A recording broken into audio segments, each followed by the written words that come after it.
Hello, everyone. I'm Dr. Jerry Paleo, and I'm the creator of the Burnout During Organizational Change model and BDOC. So, given that that's my area of expertise, you can imagine I get a lot of questions about what exactly is burnout. Well, one of the questions that I get asked, and it's the purpose of this series, is why is it that I tend to deny what I'm feeling when I'm burned out? Well, the denial of burnout has a lot of reasons. And one of the big problems when you deny burnout is that it continues to grow, often undetected, for a very long time. We're not talking burnout that starts in a couple of weeks or a couple of months of high stress. Burnout is what happens when the stress is so severe and so prolonged that it may take, believe it or not, years until you actually acknowledge the warning signs. So I guess the question that I'm going to be focusing on in this particular video is why do we deny burnout, or why is the denial so intense that we actually permit our burnout to grow and expand and get worse and totally undetected? Well, if you ever burned out, the first thing is you probably would say, why did I not notice the warning signs? Well, I was too busy. Yep. When people are burning out, they usually have very intense schedules. It may be strictly work, it might be a combination of work and personal responsibilities.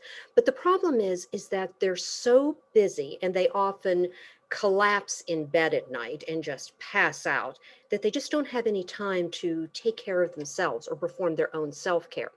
In my recent research on women and burnout, I found that many of these women had global travel schedules so that they were flying all around the world and really not taking the time to decompress when they came home. So the feelings and the warning signs that they had of burnout continued undetected. Now, another reason why the warning signs are often ignored is that, well, you notice something is wrong, but you figured it would just pass with time. Like eventually, I just need to sleep a little bit, or it'll go away, or I have a lot going on at work right now, and eventually it'll be over. Well, what I found in my research is that many people think this, but then there's more work heaped on their plate. And that makes it very difficult for them to really try something to overcome their burnout. And the third reason why burnout is often permitted to progress undetected is that they noticed something. Something was off. It might be sleep disturbances. It might be skin eruptions. It could be gastrointestinal problems. It could be anything like that. But they didn't know what to do. They knew something was wrong, but they never thought that it could be burnout. Maybe it was a sleep problem. Sometimes they thought it was depression. But the problem is in this situation is that the person who's burning out is usually blaming themselves for the burnout. In other words, the reason I'm burning out is because I don't know how to take care of myself and I don't know what to do. And bring it on, bring it on. I am really such a horrible person because I can't do the basics of self-care. Now, yeah, this sounds extreme, but I've seen this in a lot of the women whom I've interviewed. So the question now is, what do you do?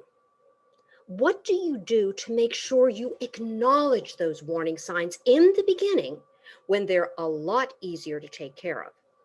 Well, the first trick, and you owe this to yourself, is to take time for daily self reflection. Take some time out. You might do it via meditation. You might do it via a walk or working out at the gym. You might do it just by talking to someone who you care about and who cares about you. But you need to take time daily to reflect. So if you're waking up at 2 o'clock in the morning, which seems to be the witching hour for when people wake up when they're burned out, if you keep doing that over a period of time, you need to stop and ask yourself, what's going on in my life that's giving me this monkey mind that keeps waking me up throughout the night? And when you have this kind of self reflection, that leads to self awareness. And self awareness allows you to acknowledge what is going on in your life and being unafraid to say, my stress level is really high right now, and I need to do something about it.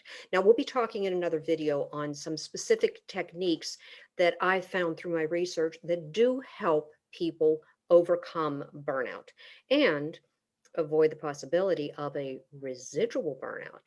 Now, residual burnout, just as a little teaser here, is kind of a boomerang effect of burnout. You think you're recovered, but then something happens and you end up going back into those feelings of burnout. So, when it comes to the denial of burnout, and trying to understand why burnout often keeps progressing and progressing over time until you are absolutely, totally fried, incapacitated, exhausted, cranky, cynical, and just feeling miserable. It's usually three reasons. You're either too busy to take the time to notice, or you notice something is wrong, but you kind of rationalize it'll go away, or three, you notice something is wrong, but you're not quite sure what to do to overcome it. If you take the time for daily self reflection, you'll have a much better handle on what is causing your burnout. And once you determine the cause, then you can deal with the symptoms. I hope this works. Good luck.